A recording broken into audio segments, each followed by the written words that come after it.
No chemical does more on an international basis to promote disease than does glyphosate, so I want to give it some recognition for its ability to block cytochrome P450, its genotoxic and DNA damaging effects, the fact that it also causes mitochondrial dysfunction and therefore is connected to a wide range of diseases, which I'll review in just a moment.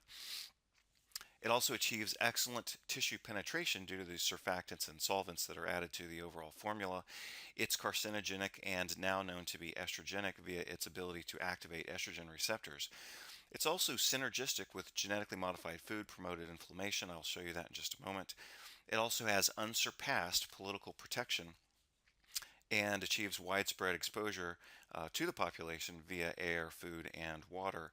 In the United States, for example, more than 75% of air and water samples in Mississippi are contaminated with glyphosate. That's really hard to beat, you know. For example, if you look at crack cocaine and heroin and tobacco smoking, none of those achieve a 75% market penetration. So glyphosate really stands out, and I'll briefly review some of that information with you here, and then, as I mentioned, I'll develop that in a separate presentation later. So let's just briefly overview some of the information I just provided, but I want to show you the citations and a few more details. Glyphosate blocks the cytochrome P450 detoxification pathway, and so in that manner we would expect it to promote the accumulation of various toxins and increase the incidence and severity of adverse drug effects. And of course it leads to the accumulation of its self-same toxin. When the cytochrome P450 pathway is blocked, not only do other pollutants and chemicals begin to accumulate, but so does glyphosate because it's basically blocking its own detoxification. I think that's very important, and I certainly don't stand alone on that position. Glyphosate's suppression of cytochrome P450 certainly connects it with many modern diseases. It's also genotoxic and causes inflammatory and apoptotic cell death, as you can see here, reviewed in Scientific American in 2009. Here's another article showing cytotoxic and DNA damaging properties of glyphosate and Roundup in human-derived buccal epithelial cells. This was achieved very rapidly at a 450-fold dilution, showing that this glyphosate Roundup combination is very, very potent for effecting damage in human cells. It also promotes mitochondrial dysfunction, which we all know now is associated with migraine headaches, Parkinson's disease, Alzheimer's, diabetes, obesity, hypertension, and of course fibromyalgia and chronic fatigue syndrome. But I think we need to give some attention to the fact that these conditions could be exacerbated by glyphosate. And here is a quick overview of some of that data. You can see all of these at the National Library of Medicine database called PubMed. In this article, what was shown is that mixtures of glyphosate and the surfactant TN20 aggravate mitochondrial damage and induce apoptosis and necrosis. This article showed that glyphosate-induced mitochondrial membrane potential could be a cause of apoptosis in human cells. Also, this article showed uncoupling of oxidative phosphorylation, which basically means that the final step of energy production, the most effective and efficient step of energy production, which is the electron transport chain, was disrupted by Roundup. And this was actually published in 2005, so this data has been around for quite a while. Again, because of the solvents and surfactants, glyphosate achieves excellent tissue penetration, so it's able to get into cells and do its dirty work. I'll let you take a look at that. Most recently, in 2014, this very provocative and exciting article was published showing that glyphosate induces human breast cancer cell growth via estrogen receptors. So that makes it not only a carcinogen, but also an estrogenic compound, which we would then expect to promote other conditions, other types of cancer, but also autoimmune diseases, which are known to have an estrogen component. All of these things as I already mentioned, contribute to inflammation, and genetically modified foods have been shown to exacerbate inflammation according to this animal study, for example, where half the animals received normal corn and the other half received Monsanto's genetically modified corn. What was shown here is that the Monsanto genetically modified corn actually caused more inflammation, evidenced by an increase in interleukin 6. But what I think is very important here is that what was shown was a doubling of the gamma delta T cell population. And we know that in humans, gamma delta T cells are associated with asthma, food allergy, chronic arthritis, and autoimmunity. So that evidence is very clear and independently published. So let's take a look at one of the tables from this article. You can see here the gamma delta T cell population was approximately doubled by the consumption of genetically modified corn. And we know that those gamma delta T cells, quote, definitely play important roles in the development of autoimmune diseases. So I invite you to consider that. I also mentioned that glyphosate has unreasonable and unsurpassed political protection. And that's because many people who work in government have also worked for the company that makes this chemical. I invite you to take a look at this article by Paul Craig Roberts. He's a PhD in economics, former Assistant Secretary of the Treasury under President Ronald Reagan, and former associate editor of the Wall Street Journal. He published this excellent article available freely online called One Nation Under Monsanto. I invite you to take a look at his data and his conclusions there. We also see that glyphosate and the whole cadre, we might say, or the whole category of genetically modified foods achieve some degree of political protection, interestingly enough, from the American Medical Association, who has voted against the labeling of genetically modified foods, so kind of keeping the American people in the dark. And this really shouldn't come as any major surprise because the American Medical Association did this previously on the topic of tobacco and cigarette smoking. For many, many years, the American Medical Association actually promoted tobacco use. And then when tobacco was found to be a carcinogen, they delayed the deployment of that information to the public for about 25 years. And according to a book published called Serpent on the Staff, The Unhealthy Politics of the American Medical Association, this was due to the fact that the American Medical Association was financially invested in the tobacco industry. So I invite you to take a look at some of that history. Paradoxically, the American Medical Association's position against labeling of genetically modified foods and glyphosate contaminated foods actually contradicts medical ethics. One of the principal pillars of medical ethics is information and informed consent. Well, obviously, if the food isn't appropriately labeled, then people can't make appropriate decisions because they're being kind of held in a state of ignorance. So, we also see now that glyphosate is found in more than 75% of air and water in Mississippi, for example, which is a state in the United States. This was published in Environmental Toxicology and Chemistry 2014. Let's take a look at that data very quickly. Glyphosate and its degradation product, AMPA, were detected in more than 75% of air and rain samples in, again, the United States. And the total herbicide flux was dominated, as you can see here, underlined by glyphosate. So I invite you to take a look at that article if you'd like to actually see the source.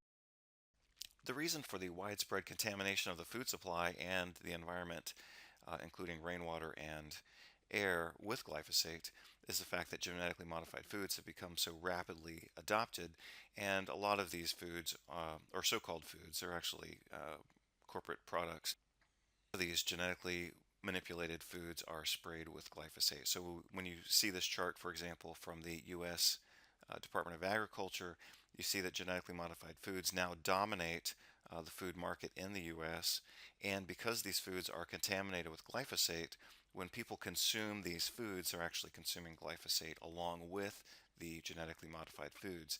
As you would expect, that's leading to the accumulation of glyphosate in animal tissues that which we then later eat, like animals like farm-raised fish and chicken and cows. And then, of course, not only do the animals accumulate glyphosate, but also the humans accumulate glyphosate as well.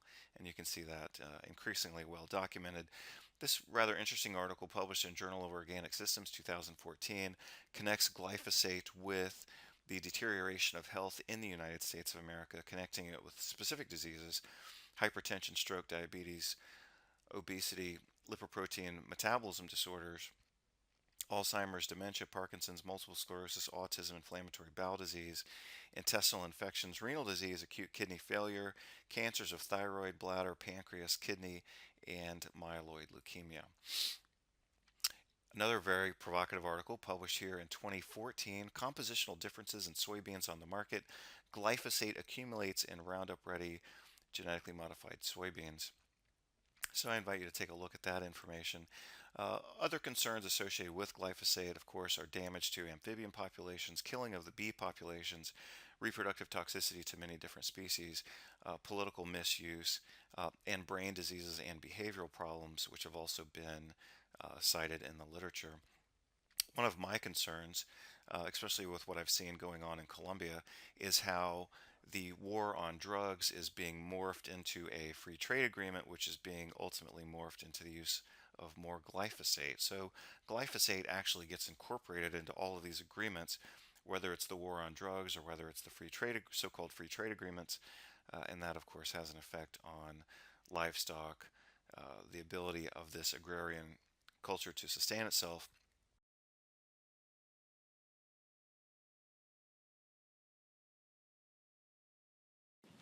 Each year, the results of the eradication operatives are presented to the U.S. government, who demands this in order to send hundreds of millions in aid money. Los Estados Unidos no era de perseguirla tanto aquí en Colombia, arrancándole a los campesinos, no, eran de perseguir allá en los Estados Unidos, buscando la gente que la vende y que la consume. No siendo pues para castigarlo, sino dándole un ejemplo de vida. Esto es procesado con algo muy bravo, mata a la gente detoradamente.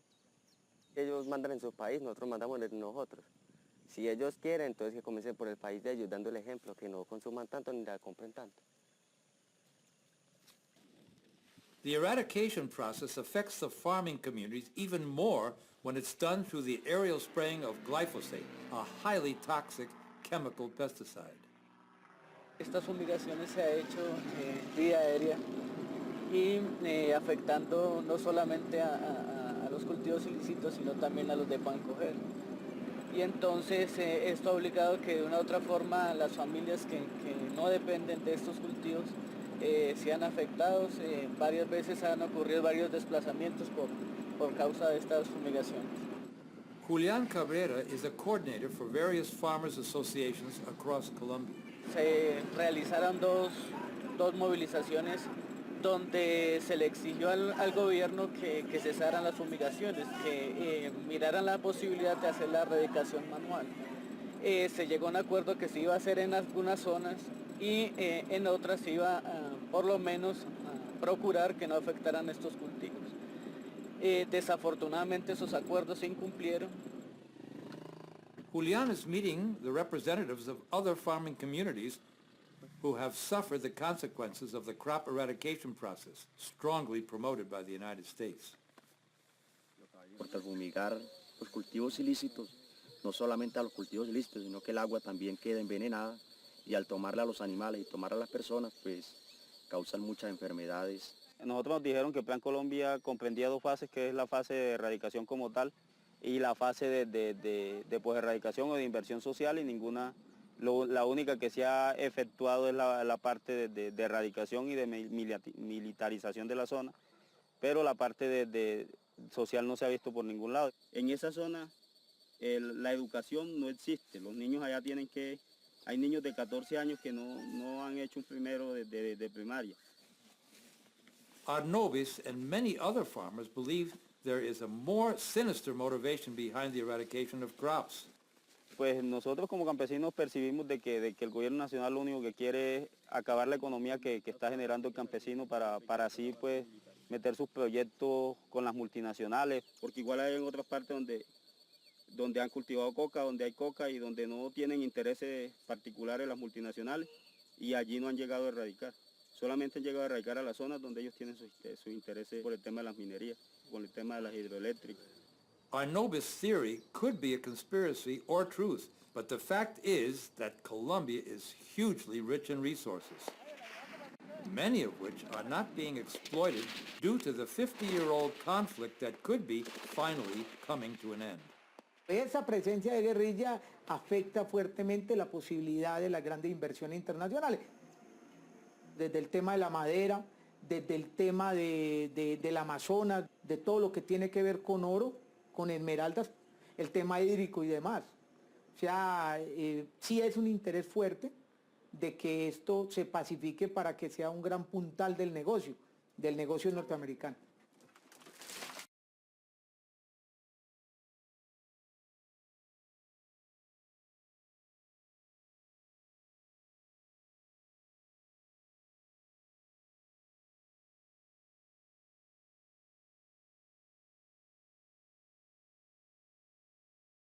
Now, as you would expect, when glyphosate gets applied to the general population, people tend to not like that and they tend to protest.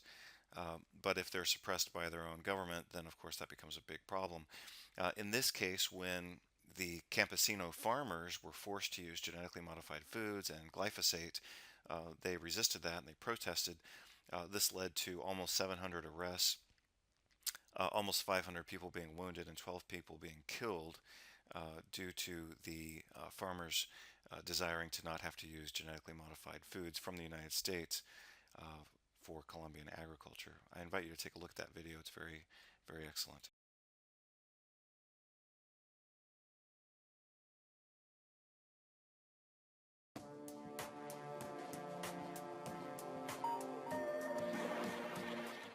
In Colombia, after 21 days of a nationwide strike by thousands of farmers who were supported by bus and truck drivers, miners, students and others joining massive demonstrations in cities and towns all around the country, in places as far as Boyacá, Cundinamarca, Cauca, Huila, Putumayo, Caldas, Cundinamarca and Nariño, and blocking more than 40 roads.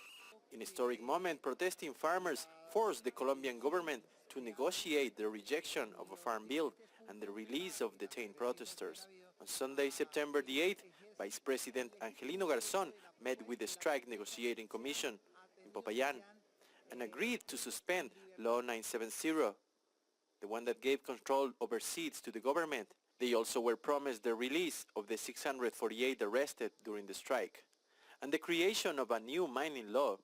Under this first and provisional agreement, the government will compensate the farmers for their losses when competing with cheaper products imported under as much as 10 free market treaties with countries all around the world. In other cases, it will suspend the importation of such products. The strike was ended and negotiations started to discuss the farmers' proposals.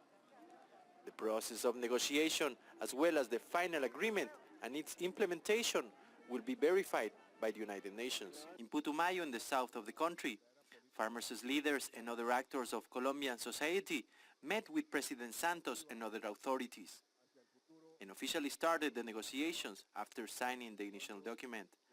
The destruction of the farmers' rights stock seeds they were keeping for the following year's planting time, occurred in Campo Alegre and other towns in 2012. For some, these images became the symbol of the farmers' strike, fighting for the right to keep their seeds. Seed control was described by President Santos as having Colombia tuned up to international reality. Having the Law 970 suspended is a partial yet symbolic victory for Colombia's social movement. Not only they got the seed control suspended, but most importantly, they got the government to recognize their leadership. The Mesa de Interlocución Agraria, Agricultural Dialogue Table, which was elected by the coalition of Colombia's social and political movement to negotiate with the government when they were organizing the strike. The press reported a number of attempts by the government to negotiate and extract concessions with various farmers' groups, but 13 other regions were still on strike, and the government was forced to finally sit down on the farmers' table and negotiate. This is a profound contrast with Colombia's recent past. Human rights groups, such as Amnesty International, have documented attacks on Colombian farmers and union leaders, who had been kidnapped, tortured and massacred by paramilitary forces, and sometimes even by the army. According to a number of reports published by Amnesty International, one of the towns that initiated the social strife was El Catatumbo in Tibú, north of Santander, in the northwest of Colombia, where local farmers resisted 51 days in street battles, like this one on the video.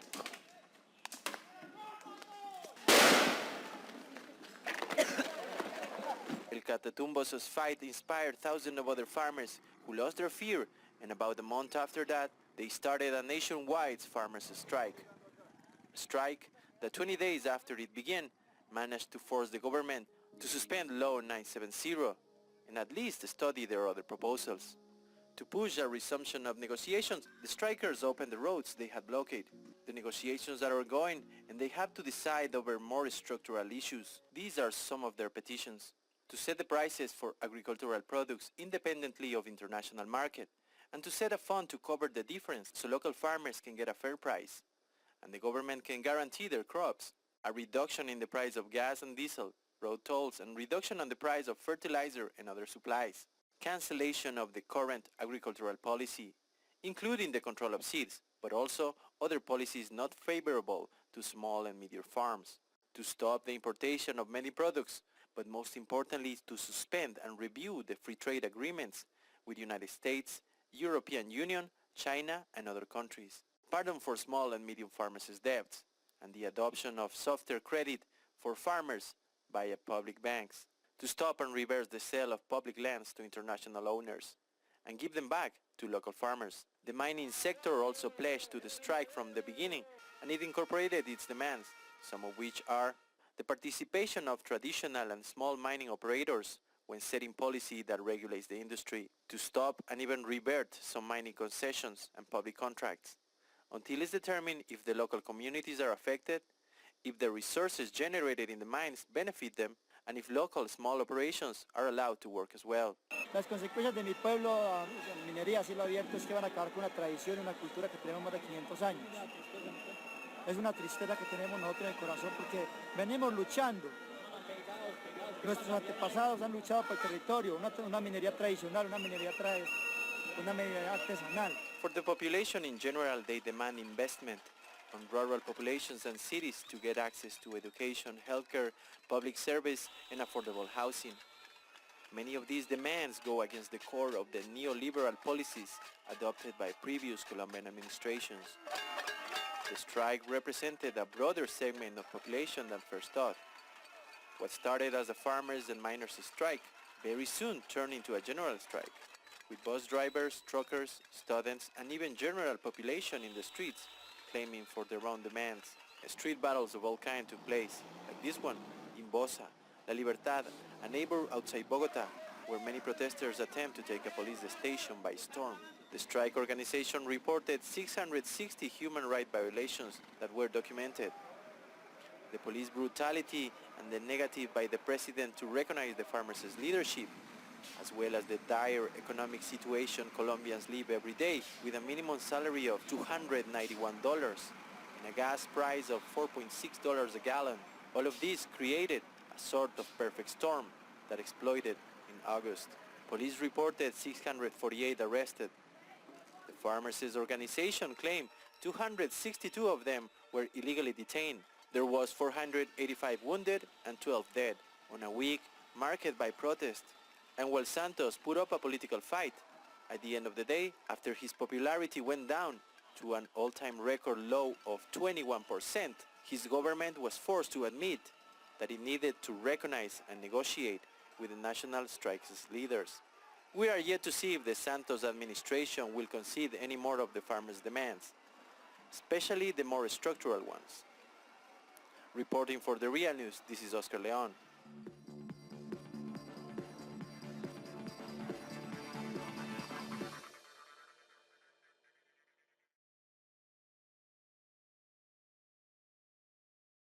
So for all of those reasons and others, I really believe that glyphosate deserves to be titled the Toxic Chemical of the Year.